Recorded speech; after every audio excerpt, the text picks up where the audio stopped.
Je vois personne.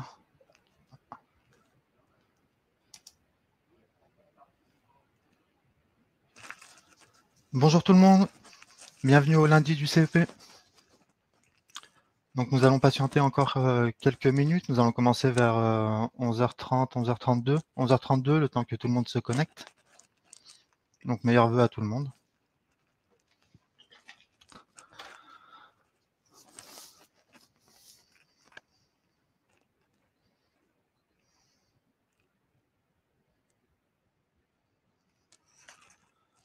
Est-ce que vous m'entendez bien?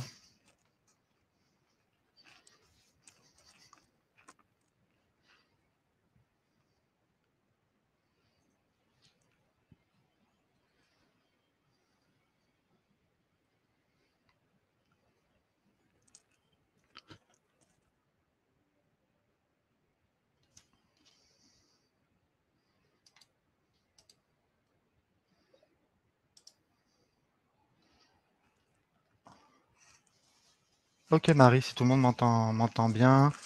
Donc nous allons patienter encore quelques minutes, 2 minutes, le temps que tout le monde se connecte.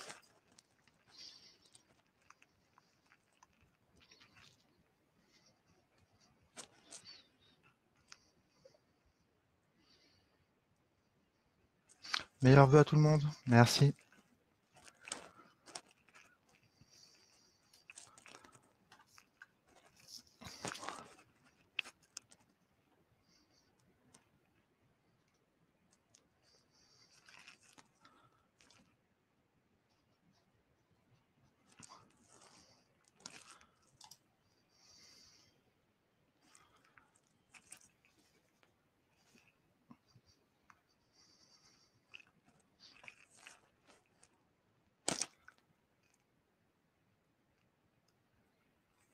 Donc bonjour tout le monde, donc nous allons commencer pour les lundis du CEP. Donc meilleurs vœux 2022 à tout le monde. Donc les lundis du CEP. Donc pour commencer cette webinaire, quelques règles et consignes avant de se lancer. Sur l'application, vous avez 2 onglets, un onglet chat et un onglet questions. Privilégiez l'onglet questions pour poser toutes vos questions. Nous y répondrons en fin de webinaire. N'hésitez pas à voter sur les questions, vous pouvez liker les questions qui vous intéressent afin de les faire remonter dans le fil de discussion.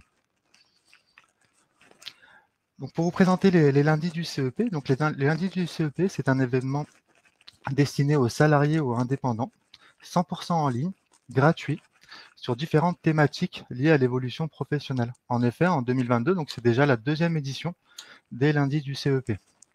Ce sont animés généralement par des experts et les replays, bien sûr, sont disponibles. Aujourd'hui, nous allons parler des métiers qui recrutent en 2022 et comment y accéder.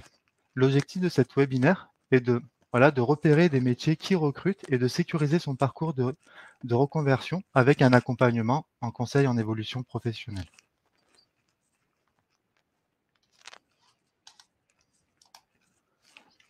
Donc pour me présenter, je suis Ludovic Valenza, je suis manager de service en conseil en évolution professionnelle de la région Auvergne-Rhône-Alpes.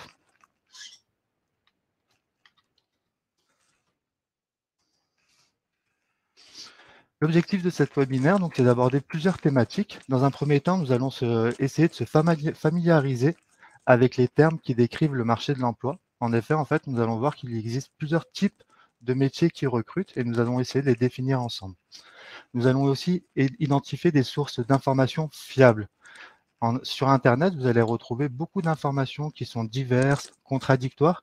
Et l'idée de cette webinaire, c'est de vous présenter des sites Internet où vous pouvez retrouver de l'information fiable. Et bien sûr, de vous présenter quelques secteurs et métiers qui recrutent. Et bien sûr, n'hésitez pas à poser toutes vos questions dans l'onglet questions. Donc, vers quel métier s'orienter?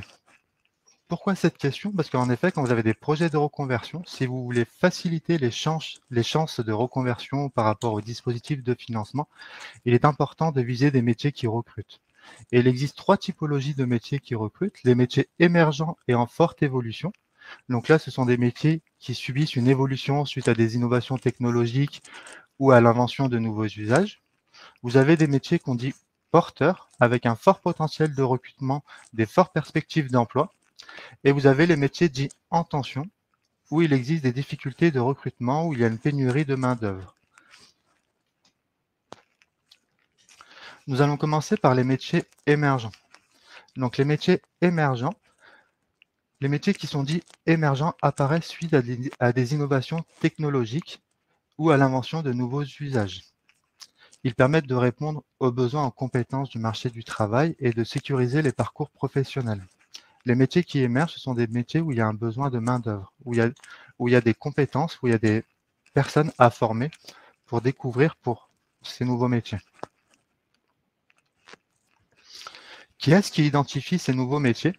Donc c'est France Compétences. France Compétences, c'est une entité nationale qui a pour but, voilà, de chaque année d'identifier une liste de métiers émergents ou à forte évolution. À partir de données, ils vont croiser les données et identifier une liste de métiers. Donc selon vous, quels sont les métiers émergents en France? Donc n'hésitez pas à mettre des idées de métiers qui vous traversent l'esprit dans l'onglet questions ou l'onglet chat.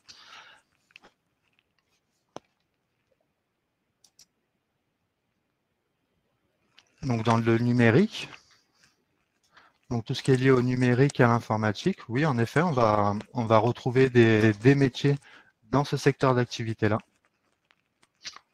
Dans l'environnement aussi, on va retrouver pas mal de métiers.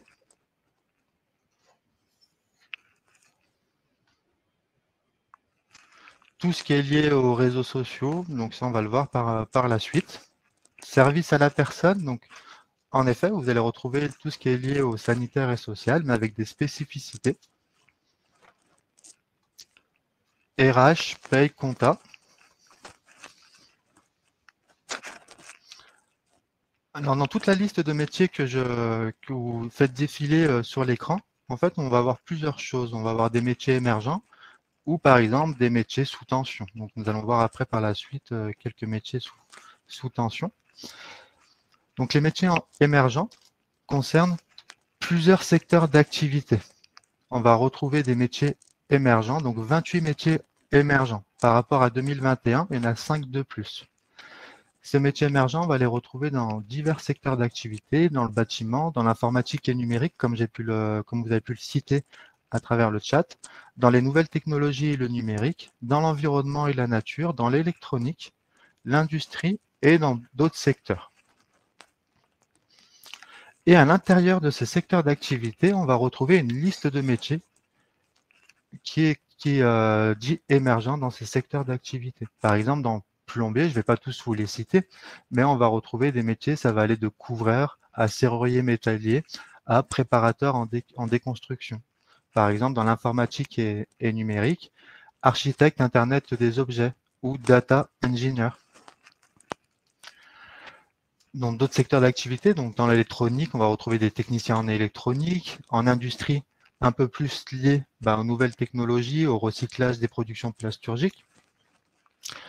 On va aussi retrouver dans les nouvelles technologies, développeurs de sécurité, gestionnaires de sécurité des données, des réseaux et des systèmes. Tout ce qui est lié aussi à la réalité virtuelle.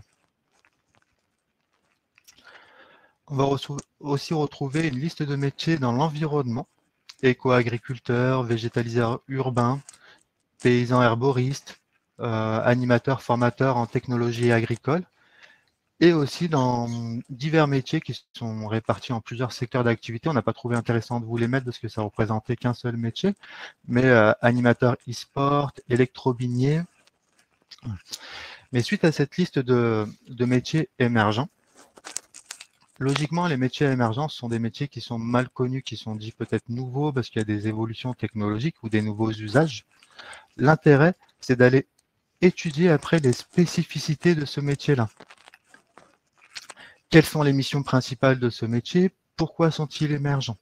Donc dans le chat, on va vous mettre un lien sur le site de France Compétences qui vous cite les 28 métiers que je viens de vous présenter à l'écran. Donc sur le chat, n'hésitez pas à prendre le lien dans vos favoris. Hein.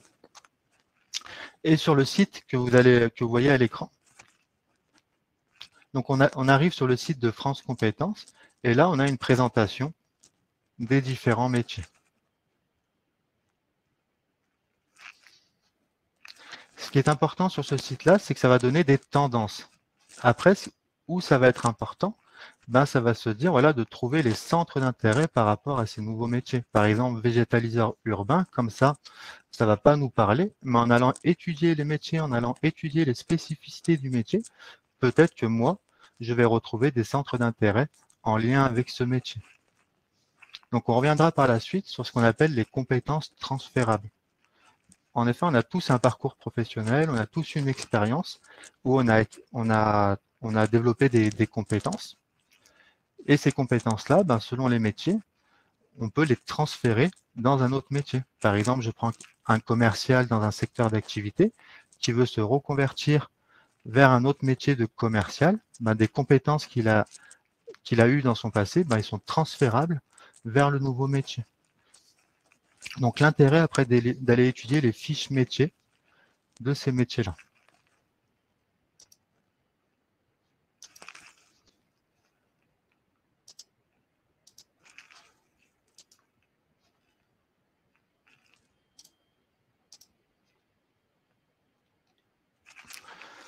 Les métiers porteurs. Donc les métiers porteurs, ce sont des métiers avec un fort potentiel de recrutement, des fortes perspectives d'emploi. Pourquoi cette notion est importante? Parce que lorsque vous avez un projet de reconversion, la formation n'est pas la finalité de votre projet. La finalité de votre projet, c'est de retrouver un emploi dans ce nouveau métier visé. D'où l'importance, lorsque vous avez un projet de reconversion, d'étudier les perspectives d'emploi. Et plus les perspectives d'emploi sont bonnes, logiquement, plus vous avez de facilité d'obtenir des financements de formation et par la suite, plus vous avez des facilités d'obtenir un nouvel emploi par la suite. Donc, les métiers porteurs, donc ça fait partie des métiers qui sont recherchés par les entreprises et qui ont vocation à se développer dans l'avenir.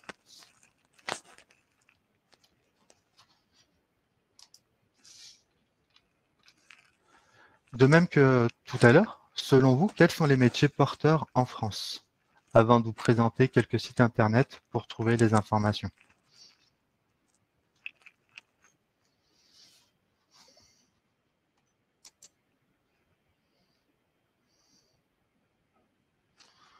Donc, toujours dans la compta,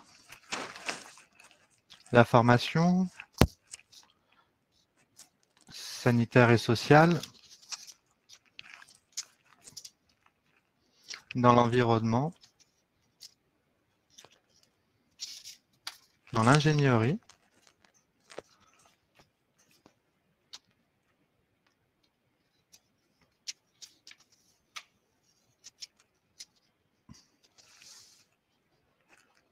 dans le journalisme. Voilà. Donc, pour identifier les métiers porteurs, nous allons avoir plusieurs sites internet. Et l'intérêt, c'est de croiser les données.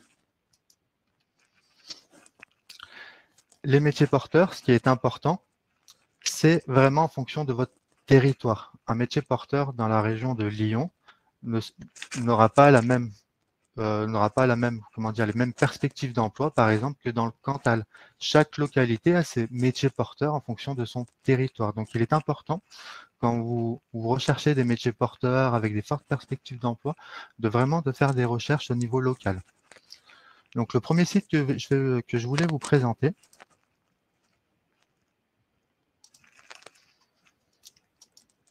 donc c'est le site de Travail Emploi Gouv, donc un site d'État, où là, pareil, dans le chat, vous allez retrouver le lien, hein, où là, par région, vous pouvez vous balader sur le site et vous allez retrouver une liste de métiers porteurs sur votre territoire.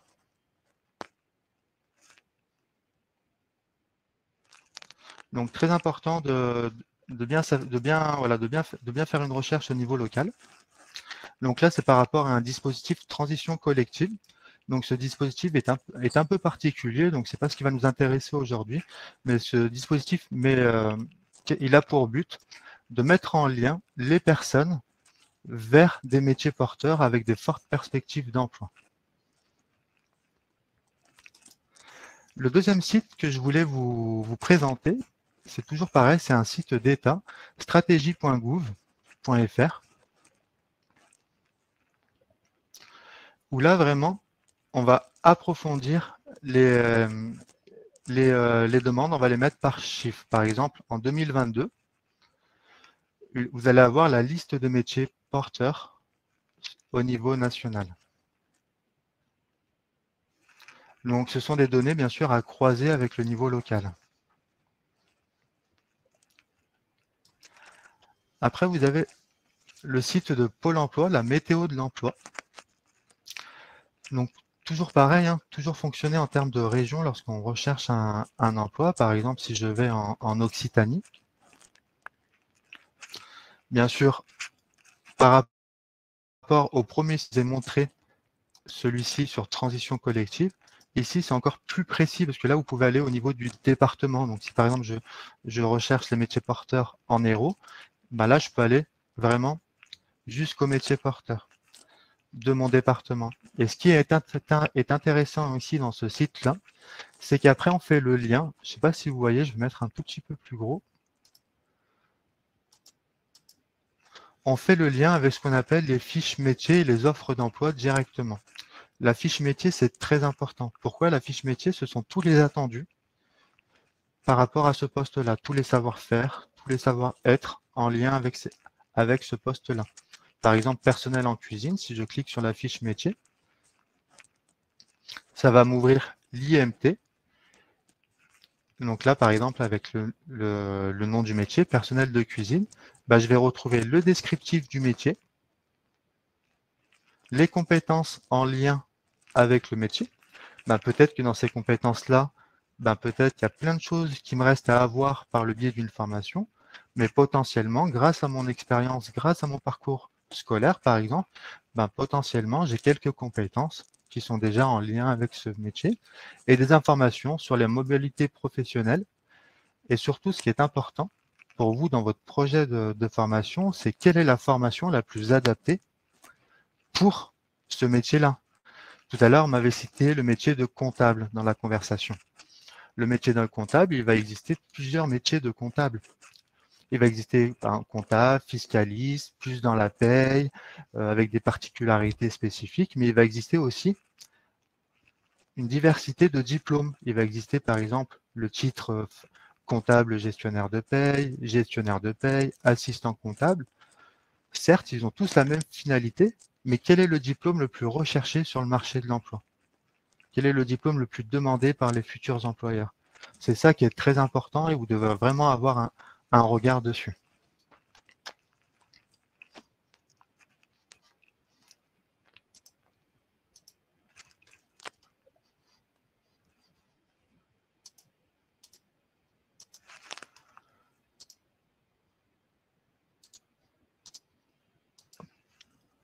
Donc sur le site de l'IMT, donc un site de Pôle emploi, vous avez cette partie-là où on était donc pour s'informer sur un métier, où là vous tapez le métier, le secteur d'activité, vous rentrez dans la fiche métier pour voir les compétences en lien avec ce métier-là.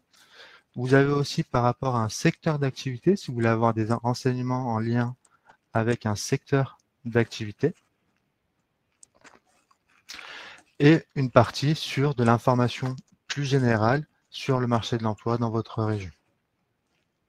Donc le site de l'IMT est très intéressant parce que vous pouvez vraiment étudier les métiers porteurs au niveau local, au niveau de votre département, et directement faire le lien avec les fiches métiers et les offres d'emploi.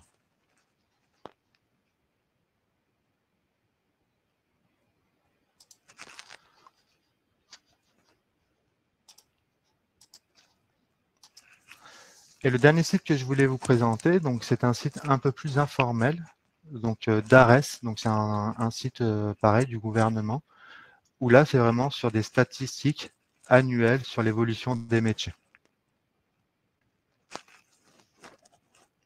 Ça peut donner des tendances pour présenter vos projets.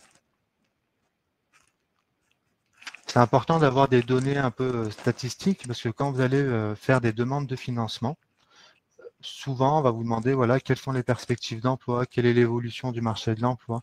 Donc c'est important d'avoir ces données-là. Et l'intérêt de rencontrer un conseiller en évolution professionnelle, c'est qu'avec votre conseiller, vous allez co-construire votre demande de financement. Vous allez être orienté sur quels sont les sites les plus intéressants, quels sont les chiffres à mettre dans ma demande de financement. Donc c'est pour ça que c'est très intéressant aussi de rencontrer un conseiller pour ne pas se sentir seul et être accompagné aussi dans vos démarches.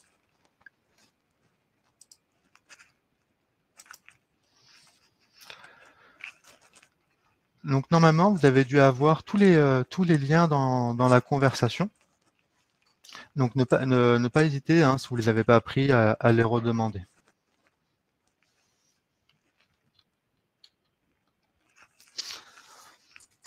Une étude a été réalisée par l'APEC. Donc l'APEC, je ne sais pas si tout le monde connaît, mais pour situer, donc l'APEC, c'est une structure qui accompagne, qui fait du conseil en évolution professionnelle pour les cadres en activité ou demandeurs d'emploi principalement. Et l'APEC a fait une étude sur le marché de l'emploi, du travail, pardon, en France, en lien avec le réseau LinkedIn, qui a plus de 21 millions de membres, plus de 841 000 entreprises et des milliers d'offres d'emploi.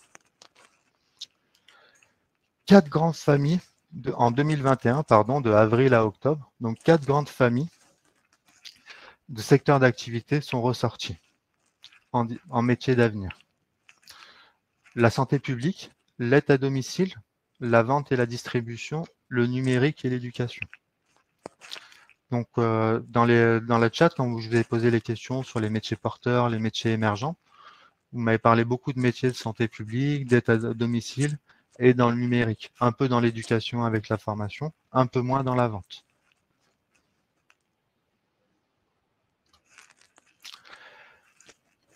Donc, les métiers dits porteurs, donc suite à l'étude menée entre l'APEC et le réseau LinkedIn, donc les métiers porteurs, ça va être destiné principalement au supermarché, commerce de détail, l'immobilier, les professions médicales, la petite enfance, tout ce qui est soutien aux établissements scolaires, tout ce qui est coaching personnel, professionnel. Tout à l'heure, on m'avait parlé de ingénierie. C'est une notion qu'on va retrouver ici dans cette liste de métiers porteurs. Bien sûr, tout ce qui est en lien avec l'aide à la personne, la santé, le bien-être.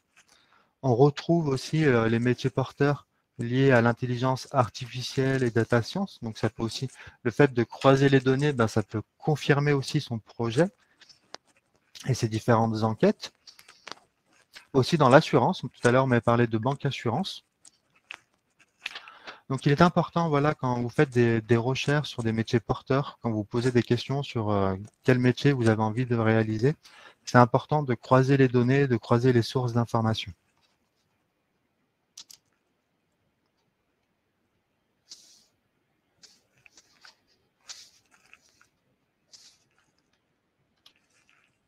Donc, je répondrai à toutes vos questions en fin de webinaire.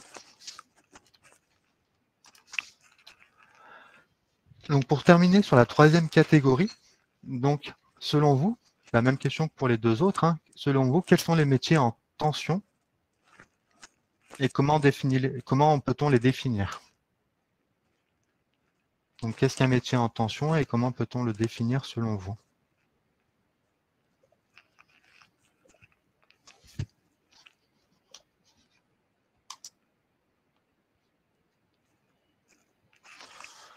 Oui, les métiers en tension, ça va être tous les métiers où les entreprises vont avoir du mal à en recruter, où il n'y a pas de main-d'œuvre.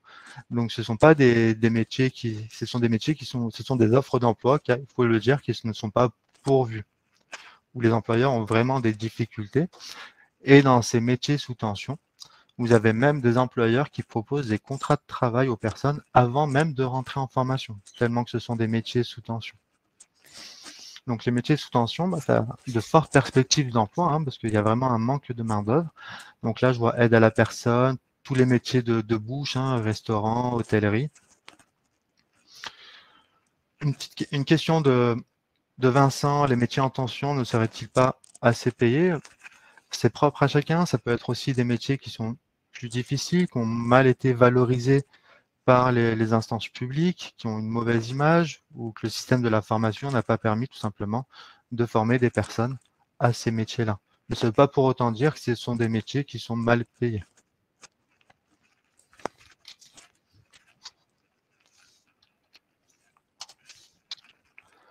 Donc, en effet, comme vous l'avez très bien dit, hein, les métiers sous tension, ce sont vraiment des métiers où les employeurs ont des difficultés à trouver de la main-d'œuvre, à recruter.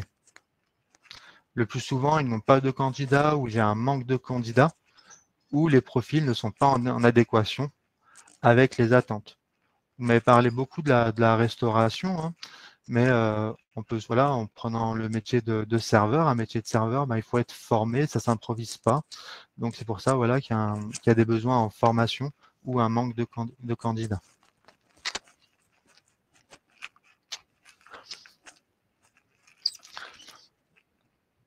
Donc sur le site que je vais vous présenter, donc les enquêtes besoins en main-d'œuvre de la BMO, donc c'est un site de Pôle emploi.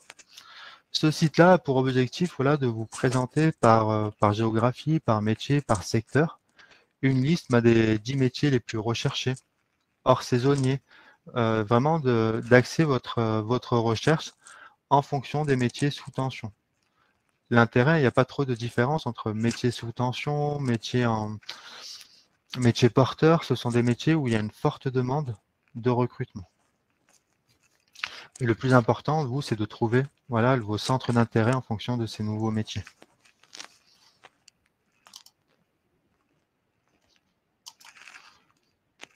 Donc sur le site de la BMO, hein, donc là vous retrouvez ce que je vous présentais à l'écran. Vous allez avoir tout simplement en cliquant sur le top 10 des métiers les plus recherchés, vous allez avoir tout simplement la liste, si cela veut marcher. Oui. Vous allez avoir tout simplement la liste des métiers les plus recherchés en 2021. Et ce qui est intéressant ici, c'est vraiment de faire une recherche par géographie. Je vais rester dans la région Auvergne-Rhône-Alpes. Et là, on peut redescendre par département. Donc, par exemple, si je vais en Isère, je peux même aller encore plus bas. Je peux aller vraiment dans la communauté de communes, vraiment au niveau local. Par exemple, là, je suis basé sur Grenoble. Et là, je vais avoir des données sur les métiers porteurs. Par exemple, sur Grenoble, il y a 24 000 projets. Les métiers les plus porteurs, ça va être professionnel de l'animation, agent d'entretien, serveur de café en restaurant. Donc, c'est très intéressant pour vous, le site de la BMO, pour vraiment avoir des données le plus localement possible. C'est vraiment le plus important. Comme je vous le disais en introduction, hein, une donnée sur Lyon, une donnée en Rhône-Alpes, ça ne va pas être la même donnée que dans la région parisienne, par exemple. Donc, bien considérer le niveau local dans vos recherches.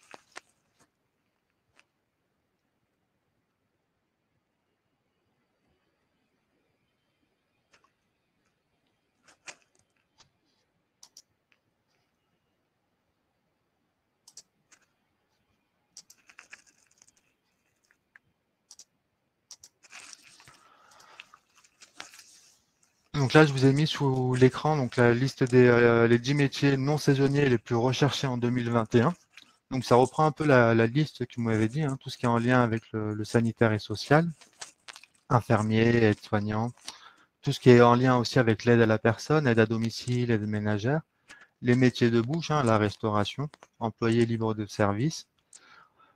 Les métiers sous tension, vous allez aussi trouver des métiers métiers sous tension, on a souvent tendance à avoir une mauvaise image des métiers sous tension, mais pas forcément. Vous allez retrouver aussi des métiers sous tension pour des ingénieurs, des cadres d'études, des chefs de projet informatiques, des artistes, des agents de sécurité.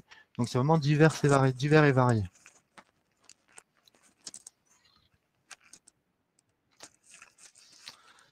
Ce qui est important lorsque vous avez des projets de reconversion et que vous vous posez des questions sur quel métier choisir, le plus important, c'est vraiment d'utiliser des sources fiables et de croiser les données. Attention, il y a beaucoup de fausses informations sur Internet. Bien sûr, après, comme je vous le disais, je vous l'ai répété peut-être un peu trop ou pas assez, c'est vraiment investiguer dans son bassin d'emploi, vraiment au niveau local, au plus proche de votre territoire, ou du moins au plus proche de vos zones de chalandisme sur votre recherche d'emploi. Et ce qui est très très important, c'est le cadre jaune, c'est d'identifier les compétences recherchées par les recruteurs. Quelles sont les compétences qui sont recherchées, aussi bien en termes de savoir-faire, de savoir-être, de diplôme, de mobilité. C'est très important. Et dans le cadre du conseil en évolution professionnelle, c'est tout l'intérêt, c'est d'être là. C'est de travailler sur les compétences qui sont recherchées par les recruteurs.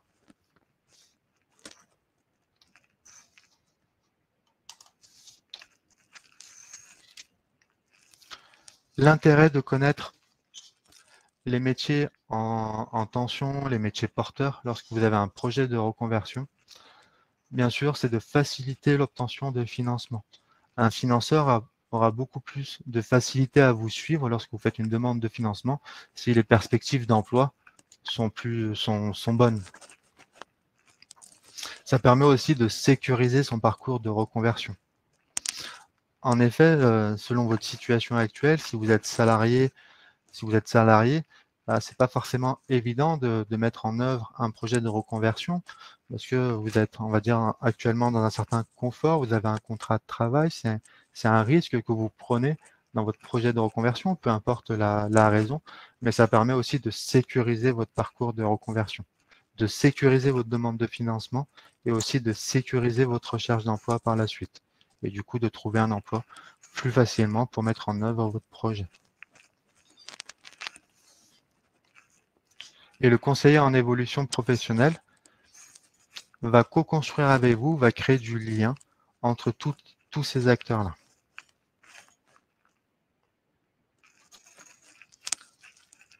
Donc, le conseil en évolution professionnelle, donc un conseiller en évolution professionnelle, l'intérêt de le rencontrer, c'est que déjà, vous allez co-construire avec lui votre projet. Il ne va pas faire à votre place, vous n'allez pas faire tout seul, vous allez faire ensemble. L'intérêt, c'est qu'il va vous fournir des sources d'informations fiables et actualisées, avec différents outils pour pouvoir enquêter, étudier, comparer. Il va aussi vous accompagner, vous allez co-construire, vous allez pouvoir analyser vos résultats et tirer des conclusions. Il va vous accompagner dans les techniques d'enquête pour explorer le marché de l'emploi. Dans le cadre du conseil en évolution professionnelle, on peut aussi vous proposer des stages en immersion en entreprise. Des stages qui se font en moyenne sur 3 semaines, 1 mois, qui permettent de découvrir un nouveau métier avant d'engager toute démarche. Quelque chose aussi qui est très important, c'est d'identifier la formation, je dirais même la bonne formation. Comme je vous le disais, il peut y avoir beaucoup de formations qui sont à peu près identiques, mais laquelle est la plus recherchée sur le marché de l'emploi? Laquelle est la plus demandée par les employeurs pour accéder à tel ou tel poste? Avec le conseiller, vous allez aussi co-construire votre demande de financement. Très important parce que le conseiller en évolution professionnelle va vous apporter son savoir, son expérience, et vous allez co-construire avec lui votre projet et votre demande de financement. Le conseiller en évolution professionnelle, avec lui, vous allez aussi travailler sur les compétences transférables. Je reprends l'exemple d'un diplôme que je connais un petit peu, par exemple le diplôme de comptable. Le diplôme de comptable, là, vous avez envie de vous reconvertir en tant que comptable. Si je prends le diplôme de comptable, donc tous les diplômes sont organisés en blocs de compétences. Par exemple, le diplôme comptable, il y a 3 blocs de compétences. Un bloc comptabilité, un bloc fiscalité, un bloc paye. Potentiellement, avec mon expérience, j'ai fait un peu de comptabilité et je dois vraiment travailler le bloc fiscalité et paye. Et du coup, avec mon conseiller en évolution professionnelle, on va travailler sur les compétences transférables au métier visé. Et bien sûr, le conseiller en évolution professionnelle vous accompagne dès le démarrage de votre projet, dès que vous avez des questions, jusqu'à la recherche d'un nouvel emploi. Donc, je vous accompagne vraiment de la phase d'idée. Vous vous posez des questions sur votre projet. Je vous accompagne à identifier un métier qui vous intéresse. Je vous accompagne aussi à trouver la bonne formation et à faire une demande de financement. Mais ce n'est pas tout. Suite à la formation, je vous accompagne aussi à la recherche d'emploi. Cependant, toutes les étapes que je vous ai citées ne sont pas forcément valables pour tout accompagnement. Les accompagnements, c'est vraiment des accompagnements personnalisés et individualisés.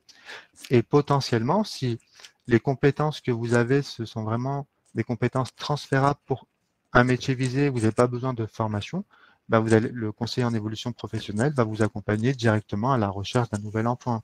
Donc les projets des formations, c'est vraiment si vous avez un besoin en formation.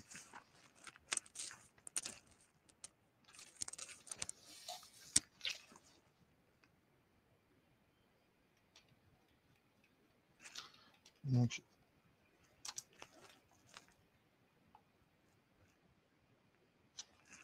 pour vous présenter le conseil en évolution professionnelle avant de répondre à toutes vos questions. Donc, pas mal de questions sur Pôle emploi, conseil en évolution professionnelle. Donc, on va y revenir par la suite. Donc, le CEP, le conseil en évolution professionnelle, qu'est-ce que c'est? Donc, le CEP s'adresse à tous les salariés et chefs d'entreprise qui ont envie de faire le point sur leur situation. Quand je dis faire le point, c'est se poser des questions sur des envies de changement, créer une entreprise, préparer un entretien professionnel, rechercher un emploi, vraiment toute question en lien avec les transitions professionnelles. Et le cas échéant, donc ça permet de faire le point sur sa situation professionnelle et le cas échéant d'élaborer, de formaliser et de mettre en œuvre une stratégie pour mettre en œuvre votre projet d'évolution professionnelle. Le CEP, c'est gratuit, personnalisé, neutre, confidentiel et bien sûr de proximité. Je prends l'exemple de la région Auvergne-Rhône-Alpes. C'est plus de 200 conseillers dans la région Auvergne-Rhône-Alpes répartis sur plus de 120 sites. Le conseil en évolution professionnelle est un droit pour tous les Français. Mais par contre, l'opérateur va dépendre du statut. Donc le réseau EVA s'adresse, donc où je fais partie, s'adresse aux salariés et chefs d'entreprise.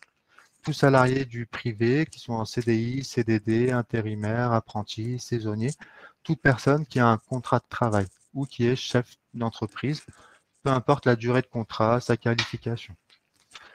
L'APEC accompagne principalement les cadres demandeurs d'emploi ou les cadres en activité. Pôle emploi donc fait du CEP, donc j'ai vu qu'il y avait la question tout à l'heure, fait du CEP, mais pour les demandeurs d'emploi uniquement. La mission locale pour les jeunes de moins de 26 ans et Cap Emploi pour les personnes en situation de handicap. Cependant, je prends l'exemple d'une personne à temps partiel. Une personne à temps partiel peut être très bien inscrite à Pôle emploi en tant que demandeur d'emploi et être salariée grâce à son contrat de travail. Elle devra choisir un seul opérateur dans le cadre de son accompagnement en conseil en évolution professionnelle. Elle devra choisir soit Pôle emploi, soit le réseau EVA, sachant que la finalité est la même. L'objectif du conseil en évolution professionnelle, c'est l'élaboration, la formalisation et la mise en œuvre d'une stratégie en lien avec l'évolution professionnelle, le développement de compétences, la reconversion ou les transitions professionnelles, la création ou la reprise d'entreprise, la certification professionnelle ou même la mobilité interne ou externe.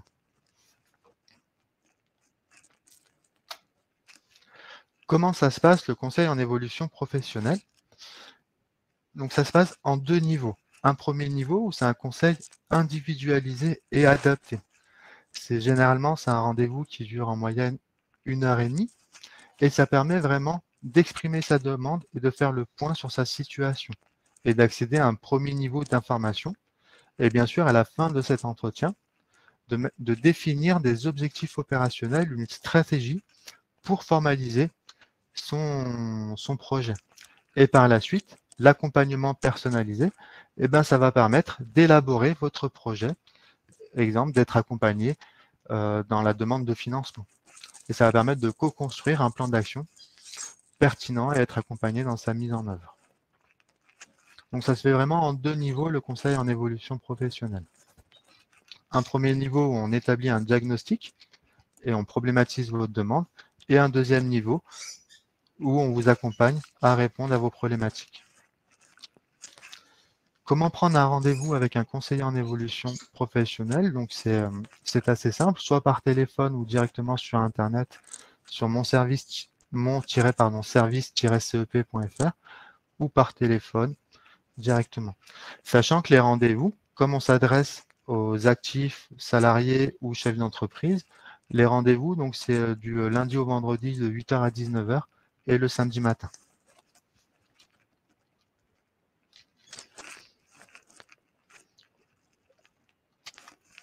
Donc, je vais pouvoir répondre à vos différentes questions.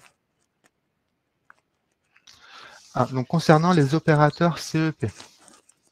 Donc, les opérateurs CEP, donc par exemple Cap Emploi, Pôle Emploi, et nous. Donc, pour choisir votre opérateur, tout dépend de votre profil. Vous pouvez avoir des profils, voilà, vous êtes en situation de handicap, mais vous êtes salarié de droit privé. Vous avez le droit de choisir le réseau EVA pour être accompagné et pas forcément Cap Emploi. Mais par contre, vous devez renoncer à l'accompagnement Cap Emploi. C'est la même finalité. Donc, c'est vraiment un seul accompagnement.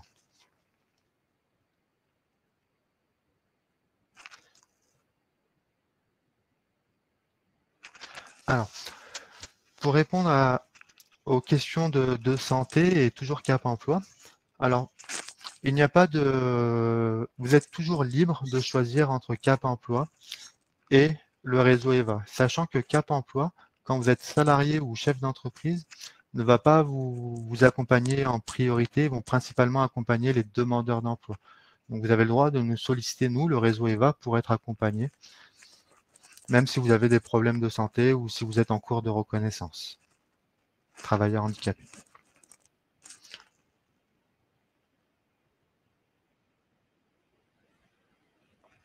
Alors, pour mettre en place un stage, donc je vois des questions sur les stages lors d'une enquête, lors d'enquête métier. Donc, en effet, lors de l'accompagnement en conseil en évolution professionnelle, vous pouvez réaliser des stages en immersion. Donc, c'est ce qu'on appelle les PMSMP. Donc, c'est avec des conventions de stage tripartis, hein, le réseau EVA, vous et l'entreprise d'accueil. Et l'intérêt de faire les PMSMP, de faire ces stages, c'est vraiment d'enlever toutes les croyances et vraiment de découvrir un métier par la pratique. Et en plus de ça, du bénéficier du réseau des entreprises, voilà, du réseau EVA, du savoir-faire, du listing d'entreprise qui est au sein du réseau EVA. Mais pour autant, ça ne va pas empêcher vos propres recherches de stage.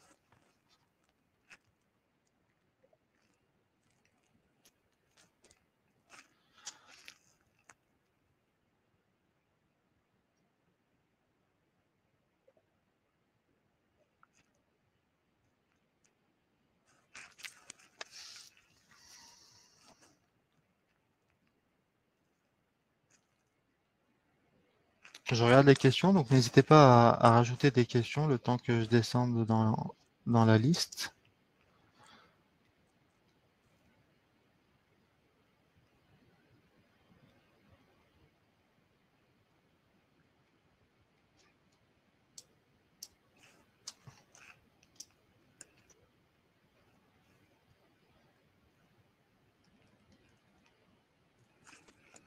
Alors, quelques questions sur la fonction publique. Donc, pour la fonction publique, ce qui est important, pour les fonctionnaires, pardon, pour le réseau, alors, il faut vous rapprocher de vos RH pour bénéficier du CEP. C'est une particularité du CEP pour la fonction publique. Ça se fait en interne en fonction de votre fonction publique territoriale, fonction publique hospitalière, etc. Donc, c'est vraiment en fonction de votre... Il faut vraiment se rapprocher de vos RH.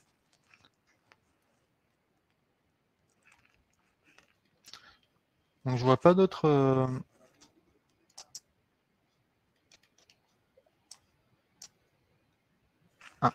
Une question, si je compte changer de région dans 4 ans, est-ce que je peux me baser ma demande de financement?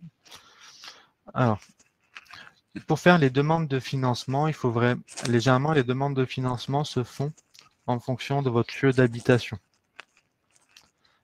Donc, même si le projet, par exemple, vous vivez à Lyon et votre projet de recherche d'emploi a lieu en Occitanie, votre demande de formation doit se faire sur votre lieu d'habitation. Une question sur le bilan de compétences. Non, le conseil en évolution professionnelle ne peut pas remplacer un bilan de compétences. Un bilan de compétences, pour les personnes qui ne connaissent pas, un bilan de compétences, c'est une prestation qui permet vraiment de faire le point sur votre situation et de déterminer des pistes de reconversion. C'est une prestation spécifique qui est en moyenne de 12 heures, voire un peu plus, selon les bilans de compétences, et c'est vraiment axé sur ça. Par contre, le conseil en évolution professionnelle peut vous orienter vers un bilan de compétences et vous aider, vous accompagner à trouver le bon centre de bilan de compétences. Attention sur les bilans de compétences, parce qu'il y a vraiment il y a vraiment tout et n'importe quoi sur Internet. Et le bilan de compétences, c'est assez coûteux. Et il faut vraiment choisir le bon centre de bilan de compétences. Il faut bien penser que tout ce qui est organisme de formation, centre de bilan de compétences, ce sont des structures privées. Donc bien penser à mener vos propres enquêtes sur la qualité des bilans de compétences ou des formations. Donc on accompagne les intermittents, donc le réseau EVA accompagne les intermittents du spectacle.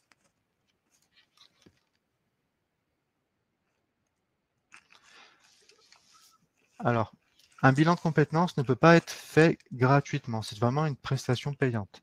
Par contre, à contrario, vous pouvez solliciter un CEP, travailler avec lui un minimum sur, si vous avez des idées de métier, confirmer ou infirmer des idées de métier, travailler sur vos compétences, être un peu aiguillé dans le cadre du CEP. Mais le CEP, ce n'est pas une prestation de bilan de compétences, ce n'est pas autant de temps. Donc, vous pouvez le faire, si vous n'avez pas les ressources nécessaires pour un bilan de compétences, vous pouvez quand même solliciter un CEP pour travailler sur ces questions-là. Le conseiller en évolution professionnelle est équipé, va vous orienter sur différentes plateformes, mais ce ne sera pas aussi qualitatif qu'un bilan de compétences.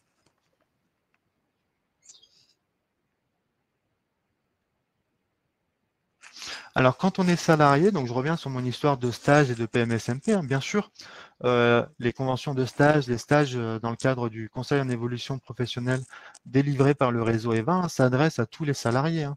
En fait, quand on fait un stage en entreprise et que vous êtes salarié, la première question qu'il faut se poser, c'est est-ce que ce stage va se faire lors de mon travail ou hors temps de travail. Si c'est pendant le temps de travail, comme tout, il faut l'autorisation de l'employeur. Si c'est hors temps de travail, il ne faut pas l'autorisation de l'employeur. Exemple, pendant les congés, le soir, peu importe. Donc voilà, c'est un peu en fonction.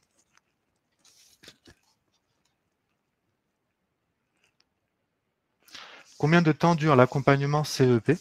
Donc l'accompagnement CEP, c'est un droit qui est à vie pour les personnes. Cependant, pour mettre en œuvre un projet, vous allez avoir un premier rendez-vous, comme je vous le disais, qui dure en moyenne 1h30.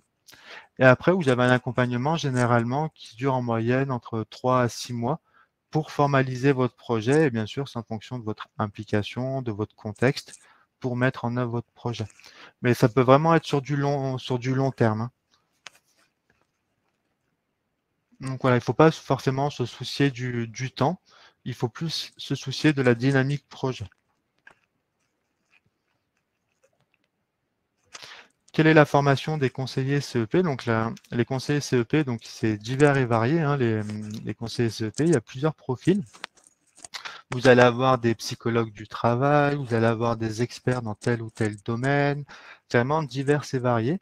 Et tout au long de l'année, bien sûr, les conseillers ont un programme de formation sur des thématiques spécifiques, sur les problématiques que les personnes peuvent rencontrer aussi. Donc voilà, il y a vraiment une professionnalisation en continu. En tout cas, les conseillers en évolution professionnelle, même les plus jeunes, c'est minimum un diplôme avec minimum 1 an, voire 3 ans d'expérience. Mais je parle uniquement pour le réseau E20. Pour les autres opérateurs, je ne connais pas.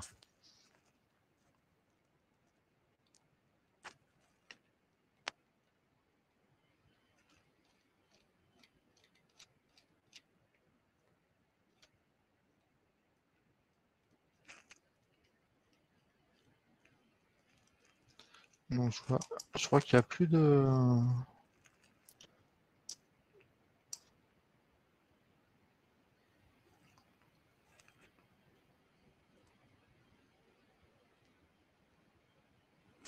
Donc j'ai des questions par rapport à un profil. Voilà, j'ai tel ou tel diplôme. Je suis diplômé, j'ai un master. Euh,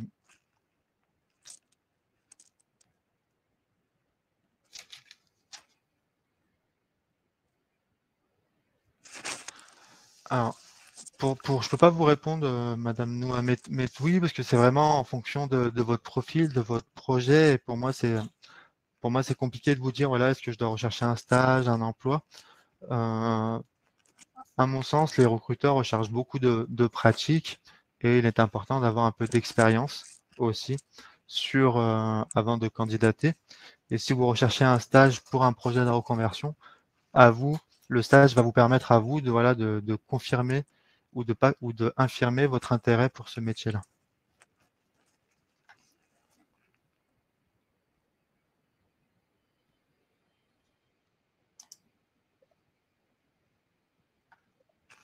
Alors pour le pourcentage de dossiers de financement pour les projets de reconversion, ben, tout dépend du dispositif que vous allez prendre. Pour les salariés actifs, il va exister plusieurs dispositifs de reconversion. Vous allez avoir le projet de transition professionnelle, où là, le pourcentage de réussite est environ de mémoire de 50%. Vous allez avoir aussi le dispositif démissionnaire pour reconversion, où là, le pourcentage va être beaucoup plus élevé, va être à 98%, mais ça ne garantit pas des financements de formation. L'intérêt de rencontrer un conseiller en évolution professionnelle, c'est qu'il va vous présenter plusieurs dispositifs en fonction de votre projet. Il va vous dire, voilà, le dispositif de transition pro, le dispositif démissionnaire, et d'autres dispositifs, et il va vous expliquer les points positifs et négatifs de chaque dispositif. Et en fonction, vous serez libre de choisir tel ou tel dispositif.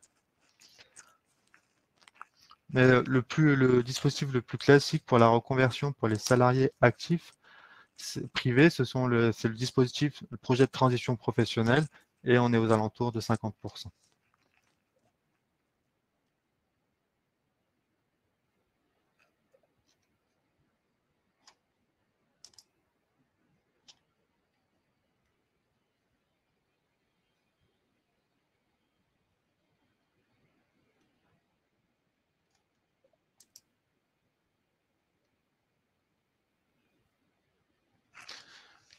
Donc, je pense qu'on a fait un peu le tour des questions. Si j'ai oublié une petite question, n'hésitez pas à me le redire.